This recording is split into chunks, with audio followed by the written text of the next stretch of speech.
Hola Madridistas, welcome to the post-match reaction as we won 2-1 away at the Calderon. Finally, after a lot of years, we last won there back in 2017, I believe, and we were up against it even before the match day started. This team had about 66 hours to rest for the game instead of the minimum allotted 72. They were visibly tired against a much fresher team, but finally this team, stood strong, stood firm, and pulled out a win. And we have 3 points, and we're just waiting for the result against Atleti and Barcelona to, see what happens with the table. But yeah, we'll discuss all of that and more in this post-match reaction. And joining me today is the usual post-match guru Sahil. And yeah, this episode is sponsored by Manscaped. Go check them out if you want to support this channel. It'll really help us out. Sahil, yeah, man, give us your initial thoughts. Yeah, I thought the trip to the Ceramica was always going to be a tough one because not just because of our record, going away there. Like you mentioned last time we won over there was 2016-17 in La Liga. But even pretty much the schedule that we've been playing up against these past couple of weeks. Like you said, the turnaround between the Atleti second leg and this one was it was not even 72 hours. So some of the players were visibly tired. I know Ancelotti tried his best to make some available changes. Benched Vinny, benched Rudiger for some, well-deserved rest. But obviously, he can't go ahead and bench everyone against a Villarreal side who can always turn up against, on their day at home. And I think that's what they did. They came out of the blocks really powerfully as well. I think in the first 5-7 minutes they've really made a good statement with that first goal as well. They knew what Real Madrid's weaknesses were going to be from set pieces, from out wide crossing on the far post, especially because our backline was pretty much a makeshift one. But yeah, we'll discuss more of that. I think it is a very well deserved win, and it's a win that I think our boys worked very hard for, right? Because towards the end they were tired legs on that pitch. But yeah, three well deserved points, and now we'll just have to wait for Atleti and Barca tomorrow. Absolutely, a much needed win, especially in La Liga. What we before this we had won in the last 5 games, so yeah, this step in the right direction and whatnot. But yeah, man, like for me, it's just positives from this game. We got everyone out healthy, but again, we are heading into the international break. We have 16 players going to their respective countries. We don't know what's going to happen, but yeah, for today, everything looks good. The team as a whole defended well for the most part with what we had. Like you mentioned, we did have issues. Villarreal tried to exploit it by going out wide with Baena and whatnot. Jeremy Pino providing the width, but yeah, somehow we got out the win. Yeah, man. But before we discuss all the individual moments in the game, maybe we can just take a look at the lineup. Was there any surprises for you? You mentioned, Rudiger getting a rest, Vinny getting a rest as well.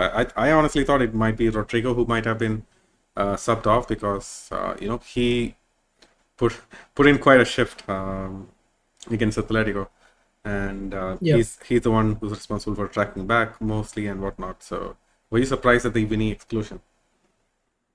I was not actually, because for Vinny it is as much the mental factor as the physical one. We know he had a bit of an off night against Atleti. He missed that pen, and then Ancelotti was not too keen to let him stay on till the end of the game. That was quite controversial as well, because then you think, okay, is he taking another pen in the shootout or not? But with Rodrigo, it was rather straightforward, because we know, like you mentioned, he put in a good shift against Atleti, and the matter of fact is that every time Vinny is not playing, or every time Vinny is not quite up to it, Rodrigo shifts over to that left flank, and he's more than happy to play there, because obviously that's more of his natural role. And I think that's what we saw happen today, because again, as part of the same domino effect, when Rodrigo moves out to the left, Brahim gets to play out on the right, and Brahim also is a player who's shown in recent weeks, and his ability out on that right flank, not in the same ways that Rodrigo does, and not as direct of a winger, but Brahim has his own creative instinct. So I think it leads to more than one player benefiting when Vinny is on the bench. And for Vinny himself as well, like he's been playing a lot of minutes of football. I know it's not been his most productive season, like goals wise. But coming into the business end of the season, you have to keep him on at his best physically, and the same goes for Rudiger as well. Like Rudiger is the only defender who's not been injured for a major period of time. Touch wood. That's true. Uh, yes, so you have to keep him fit, and now with Raul Asensio's Spain national team call up as well, you have to think about those things. You can't take many risks when it comes to these guys. Absolutely, man. And one thing that actually stood out for me in this lineup, I think a lot of Real Madrid fans were expecting Alaba to start this game. Maybe give Tchouaméni a well-deserved rest too, but that didn't really happen.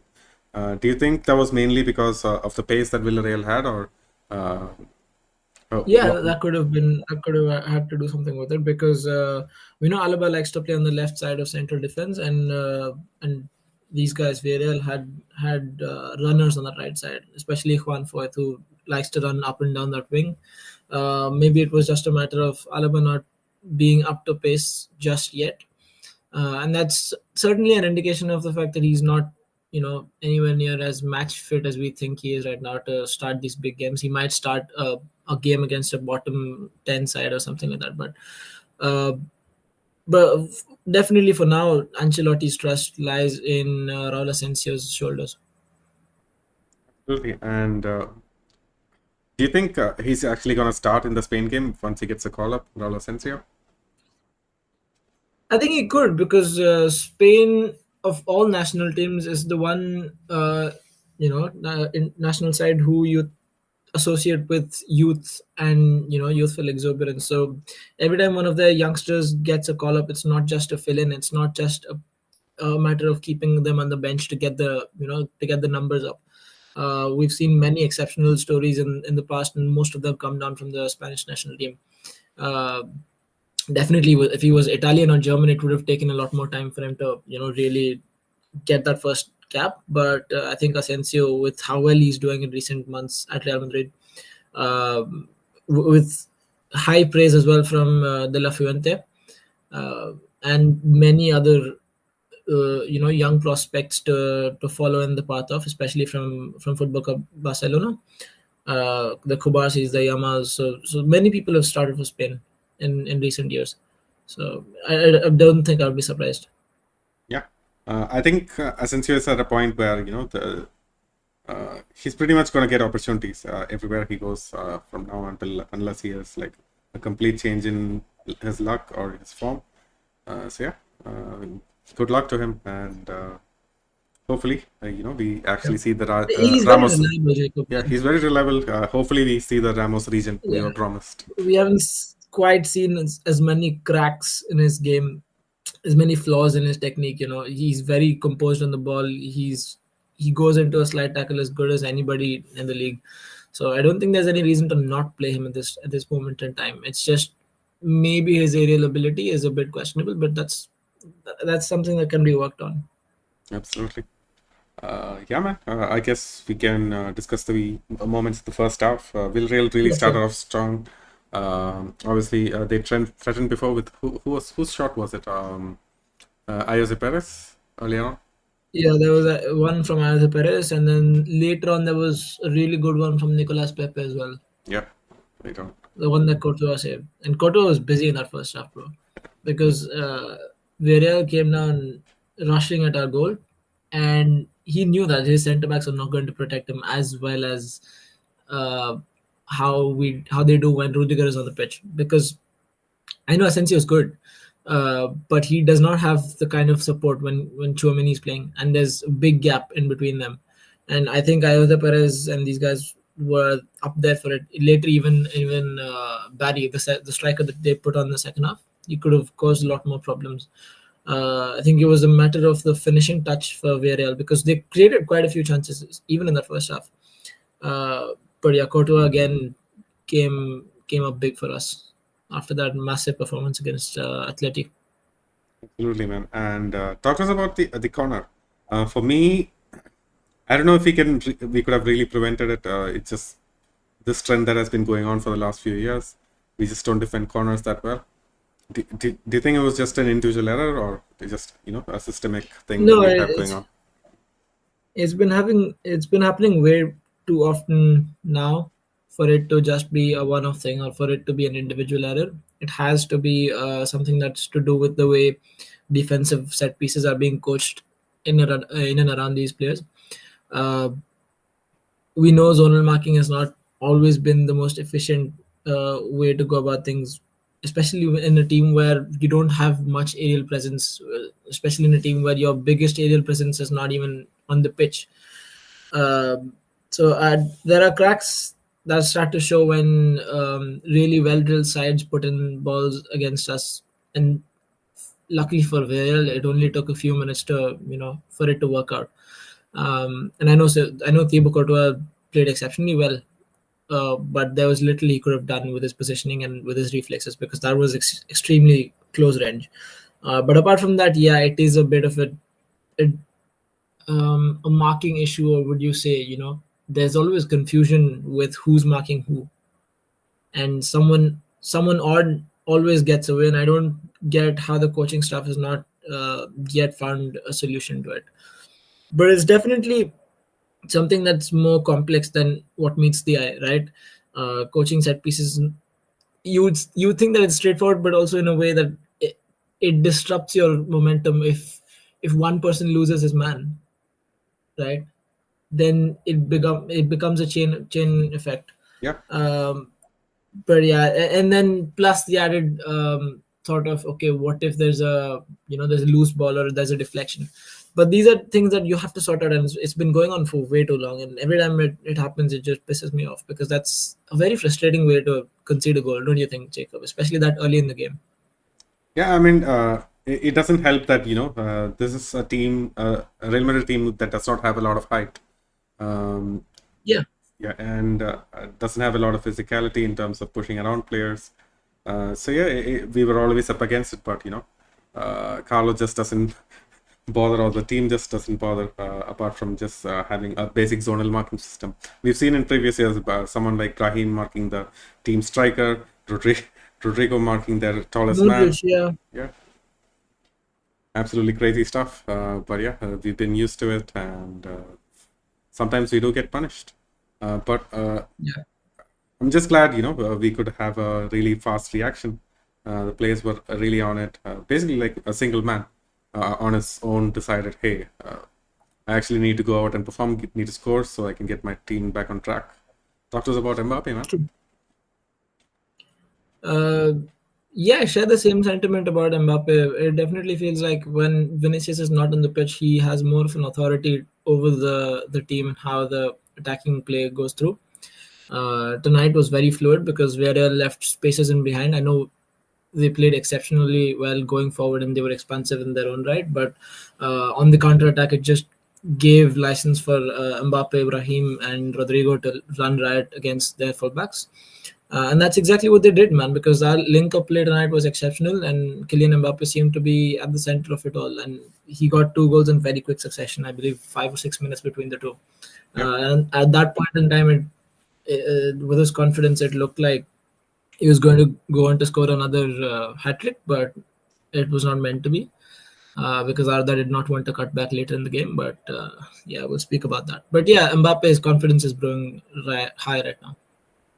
Yeah, and a much needed, performance boost after that. Yeah. You could say 20 La maybe a Liga couple, goals. 20 La Liga goals, 31 overall. I think he's on track to become, the debutee with the most number of goals, definitely by the end of the season. Okay. Yeah, I I think believe Ronaldo's up there. Ronaldo's actually not the one up there. I think Ronaldo in his first season was like 35 or 34. Okay. It's someone older. I forget the name, but I think the record to beat is like 36, and if Mbappe scores 37, yeah, He's gonna get it easy. yeah, easy done. But yeah, but both goals had a bit of similarity that Mbappe scored. They both came from the right side. Valverde, Lucas Vasquez, Raheem getting involved. So yeah, Great. yeah, it was refreshing to see, Most of our play doesn't just come from the left-hand side, especially tonight when we thought since Rodrigo was playing on the left, there would be more interplay on the left-hand side, but that wasn't really the case. No, actually, that's been less and less of a trend this season, particularly. I just think the more Valverde plays along that right hand side, the more balanced our team is, especially now with an actual decent right winger in Brahim Diaz, or when Rodrigo's on the right, who actually creates from the right. Because now there isn't much space to accommodate another body on the left. So you have to, when the ball goes out to the right, and teams are already prepared to defend Real Madrid on the left. But on the right, they don't have too many answers all the time. So I think it's something that can be said, okay, maybe it's something out of the box. But at this point, they should be used to it, especially with Valverde overlapping when he's playing at right back, or like tonight, Lucas Vasquez. Absolutely. What did you actually think of our fullbacks this game? They ran their asses off, that's for sure. But in terms of being productive with the ball, I didn't really see it. Yeah, that's the thing. Quality with these two guys is not quite always there, because Vasquez, we all know his story. We all know he was a makeshift right back who was pushed into that position because Carvajal wasn't always fit. And we also know Fran Garcia is not the best defensively, and he's not the player with the most football IQ as well going back. And we've seen more than a few blunders in moments, in big moments in the past. But Fran Garcia is somebody that I think has improved in that aspect a lot. He's not quite there. He's definitely not on the level of Ferland Mendy, but still, even now going into any game with Vasquez and Fran as our fullbacks, it leaves a lot of questions unanswered, I think, because that is the one weak link, the one area where teams with any half decent winger who can beat a fullback on the run, or with a 2v1 with an overload on the wing, on either wing, and then if they decide to put in a cross on the far post, then that's an easy way to score. And I think even earlier in this Champions League this season, teams were exploiting that way of scoring against us. So I think, like you said, with set pieces, right? It's just another thing that we'll have to accept. As long as we don't have two fullbacks who can remain fully fit, or in the case of Mendy, he's not always that much of a utility when playing against teams who tend to set up in low blocks. Fran Garcia can penetrate quite a bit on the left hand side, and he has overlapping runs that is quite literally the only thing he can do. But also, like I said, he's improved quite a bit running back as well. Absolutely. Yeah. Yeah, man, I totally It's agree. just aerially, those two guys struggle aerially a lot, bro. Aerially, like even one-on-one, I think every single time a Villarreal player try to beat them, try to get a ball in, they did. We just had no answers, just defending from the flanks. True. Especially Bayern against Vasquez. I Yeah. mean, Fran was half decent, but Bayern against Vasquez was always it always had me on my toes. Like Cardona and Bayern on that left, on their left hand side. Yeah.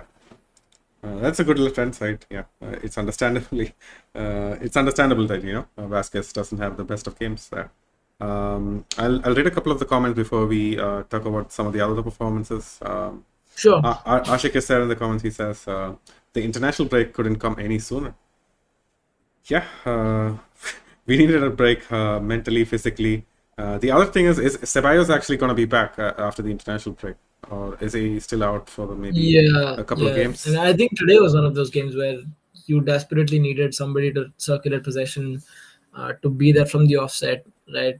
Take the game to the opposition, but then also keep the ball as much as you can once we've got the lead. So it was a very back and forth game at one point in time, and I think that's when Ancelotti threw Modric on.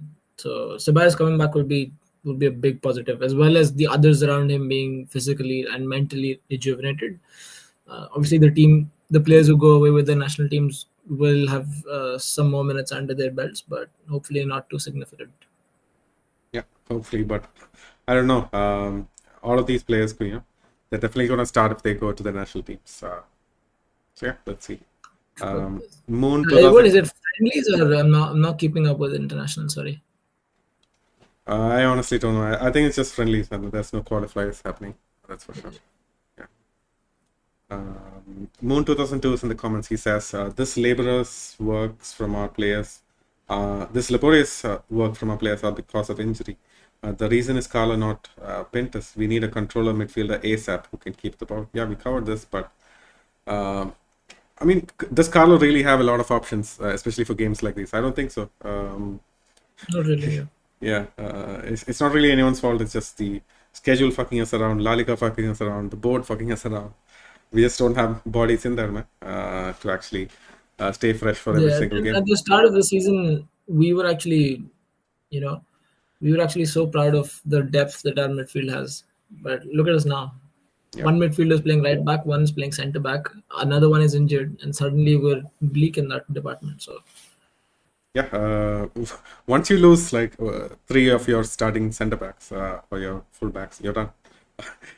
It's likely that most of your defenders or defensive midfielders are gonna play there.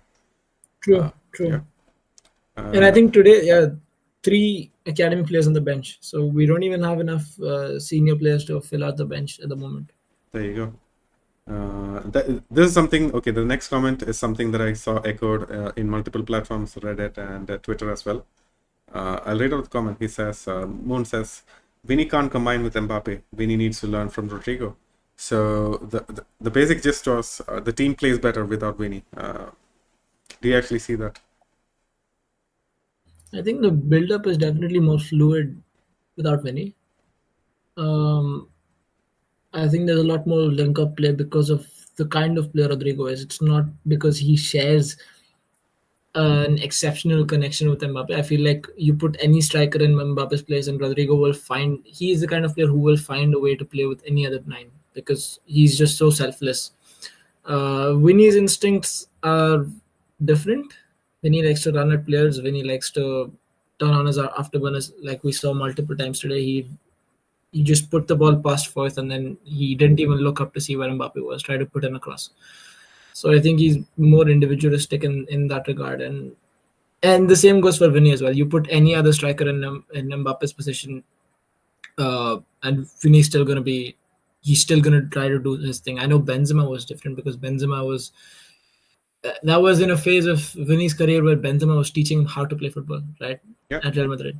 I think even Benzema right now, at this current stage, with Vinny and at this stage of his career, would not be a very good fit to play with Vinny. Is what I'm saying. And for me, there's two sides to this. I think earlier on in the season, we saw Mbappe miss a lot of chances, and Vinny was combining really well with him. He was trying to get Right. Mbappe those goals, and that has just evaporated with Vinny's form, right? All of those balls, those Trivelas that was actually getting pulled off earlier on in the season just aren't happening now. The passes aren't happening. The crosses aren't really coming in from Vinny anymore with the same accuracy that we had. So I think it's just a dip in form, and it's just like a recency bias that we see Vinny not really combining well. Because like for But me, also, when he was on form, like he had the most key passes in this team.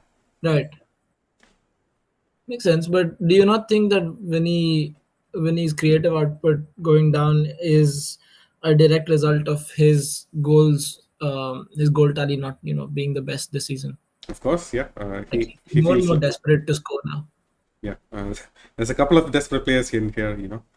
We'll talk about Ada soon, but yeah, I see that. Yeah, the dip in form correlates absolutely to him being a bit more selfish. Because when Vinny was in his best goal scoring form of his life last season, he was also the best creator on the pitch in Yeah. many of those games, apart from Bellingham. So I think that has something to do with it. Yeah, that's a good point, man. And Moon says against Arsenal we will concede a goal from set pieces, and also our set piece takers are so mid. Yeah, we already covered the first part, but yeah, I totally agree, man. Our set pieces leave a lot to be desired. Even the short ones that we take aren't really well worked. It almost always goes back to our centre backs or whoever's covering as the last man, and then we just recycle possession. it almost feels useless to get the corners nowadays. I agree.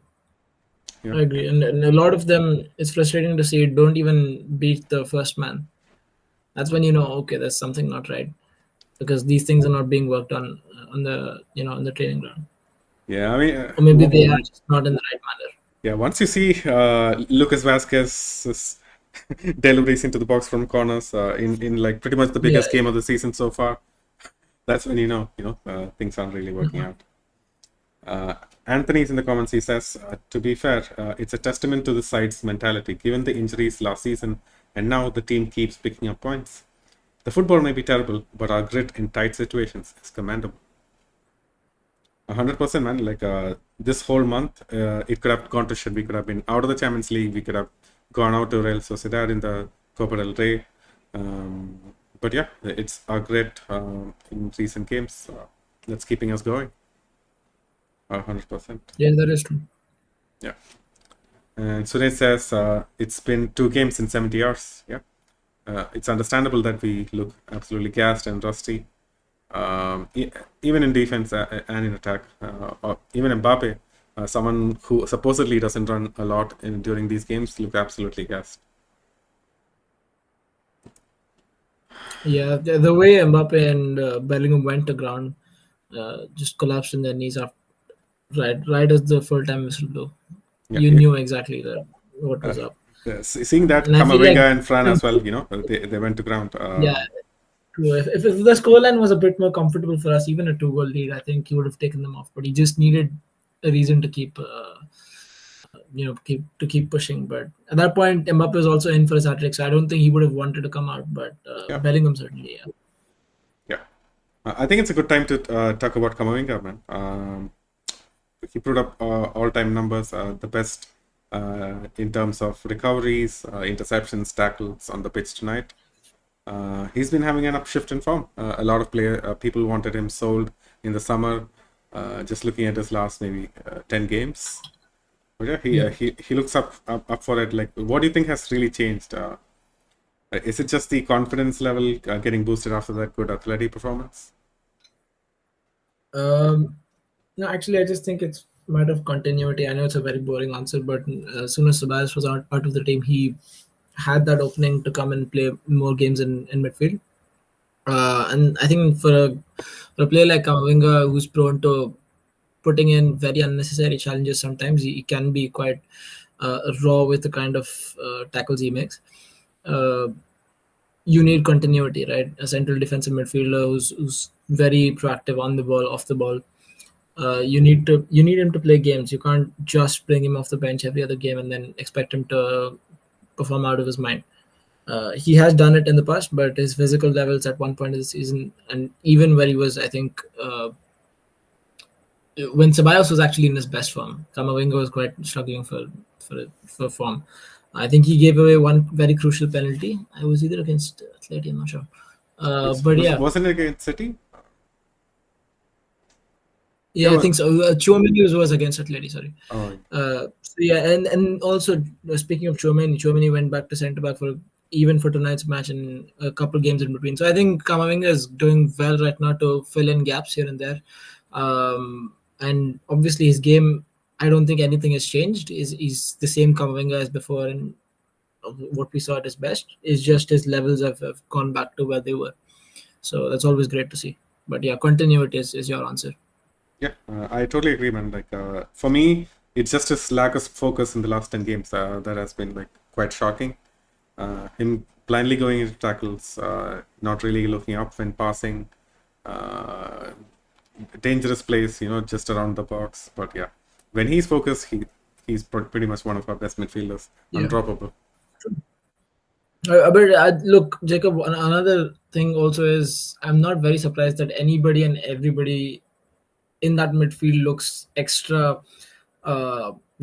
effective when Valverde is playing in midfield, when he's actually playing in midfield and not as a right back, because you lose a lot of mobility in midfield. You noticed up and down when Valverde is not playing. So Yeah, he makes those around him look a lot better. absolutely, man. But yeah, Kamavinga in his own right is doing exceptionally well right now. Yeah, even Bellingham, he looked pretty decent.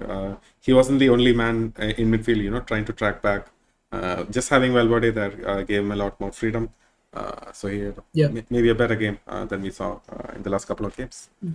Yeah, definitely. And we spoke extensively about Bellingham after that Athletic game. He was not. It was one of the rare games where the opposition had, where the opposition defensive mid had his number, and he was not really able to create that much in that game. So yeah, definitely on the upside for Bellingham as well. A lot of ball progression, a lot of tackles won deep on the pitch, and then to go out on the other end and create. So yeah, just getting better and better. Absolutely. Anthony says his first time joining live. It's a great podcast. Thanks, Anthony. Yeah, keep it going, man. We'd love to see you on the previews even, and maybe the next post match as well. Cool. I think we've covered a lot of these plays, all of the major plays. Villarreal had a pretty big push late on in the second half. They almost scored Yeah. again with Jose Perez. At that point, it was just game management, and then Arta was brought in. People were screaming for Ancelotti to bring him on for at least the last 20 minutes, but didn't really happen. He had 10 minutes or 8 minutes to prove his worth, and it didn't go great. What did it? Yeah, I think Ancelotti, uh, as much with Arda as with someone like Modric, game management is vital, and bringing them on in the right situations is extremely important. But who knows? Maybe Ancelotti is just testing waters and pushing Arda to his limits, because we know what Arda can and cannot do. And the one thing he absolutely hates probably doing is to track back and to keep the structure of the defense. And in a phase of the game where we all knew that going into the last 15 minutes that we were incredibly tired legs after 120 minutes against Atleti, 66 hours in between, and then everybody else was going to be shattered, physically. So he sent, obviously Endrick is going to run around, but Arda is not really someone who's known, right, for that sort of play. But we were always going to be we were always going to suffer in that last 15 minutes. So I think that had to do something maybe with him pushing Arda to his limits. And definitely the last time we saw Arda being put on in such a situation, again, it did not go too great.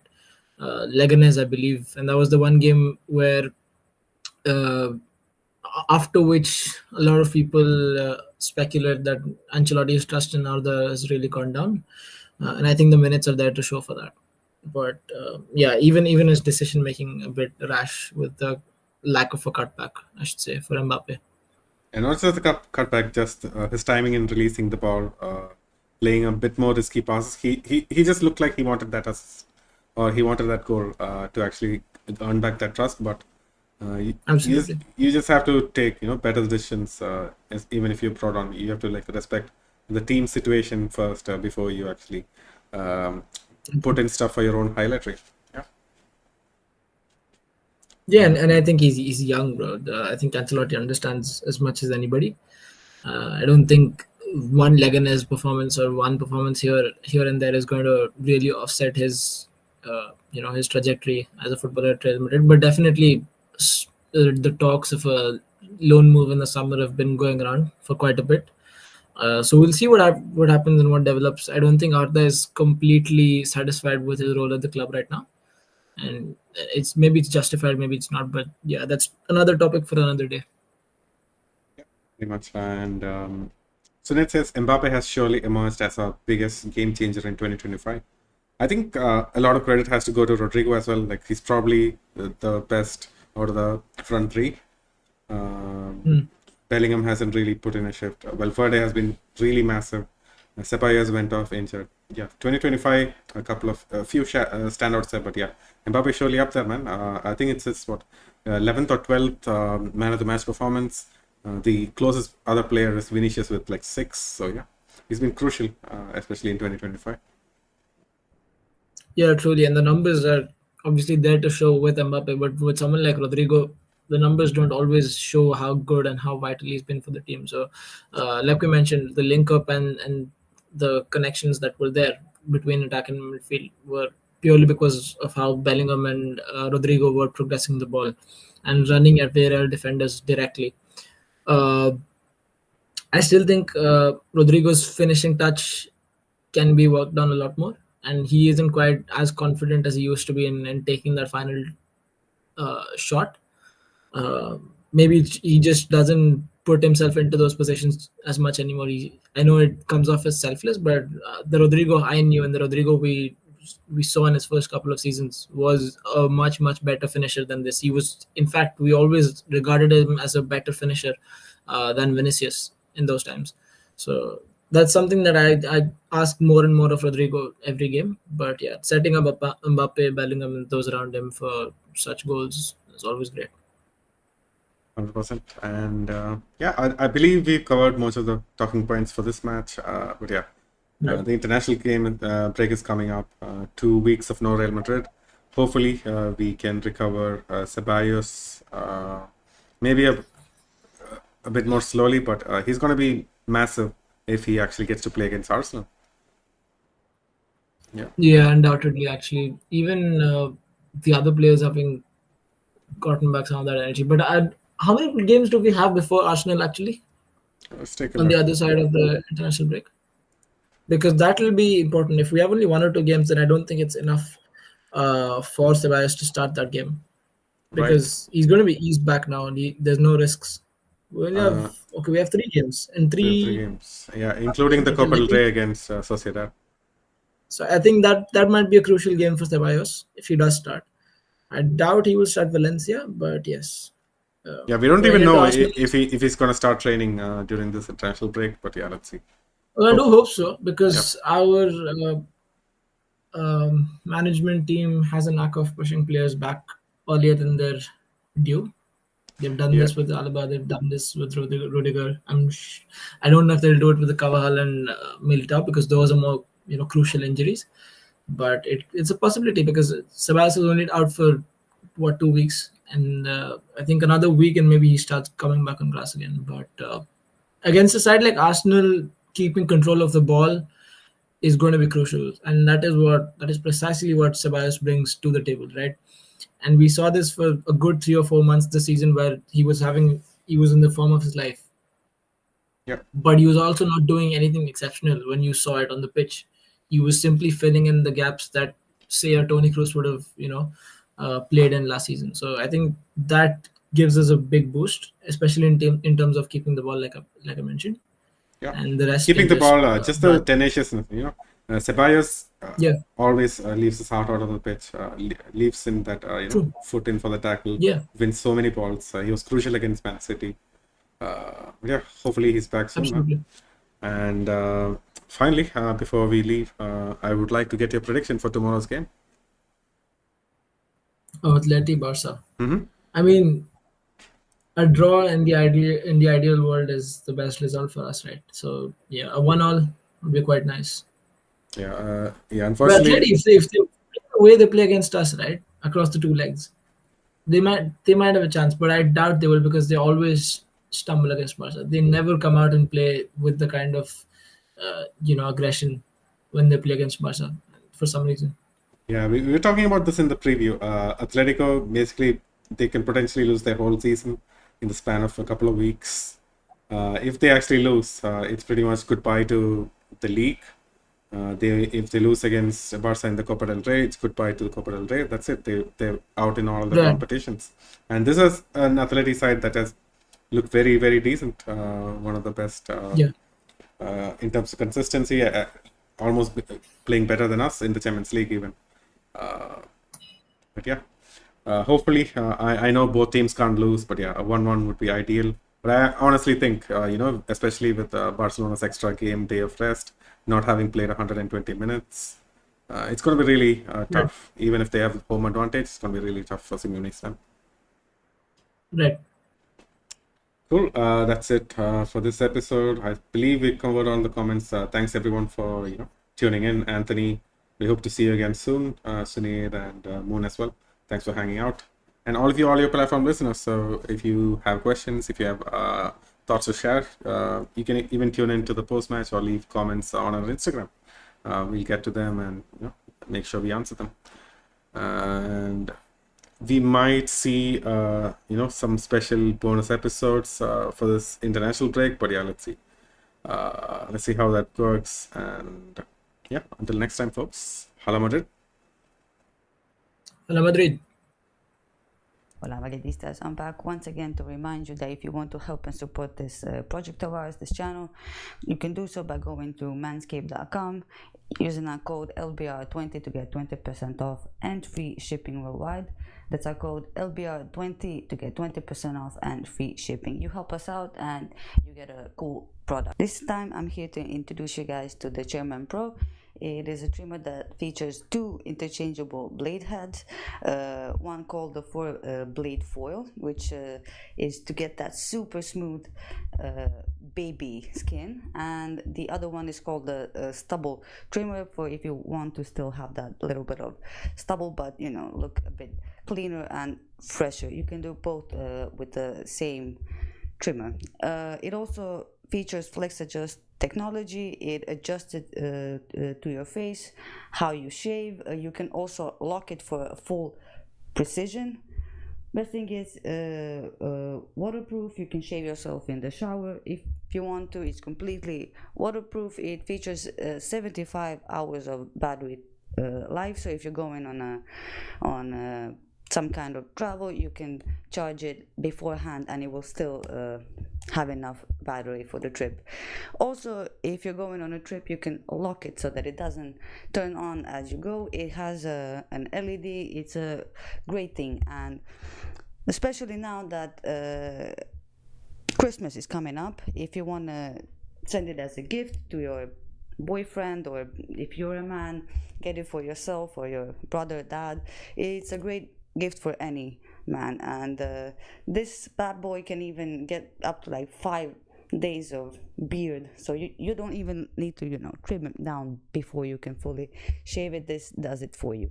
So yeah, get this at manscaped.com. use our code LBR20 to get 20% off and free shipping. That's code LBR20 to get 20% off and free shipping. Thank you for watching, and back to the video.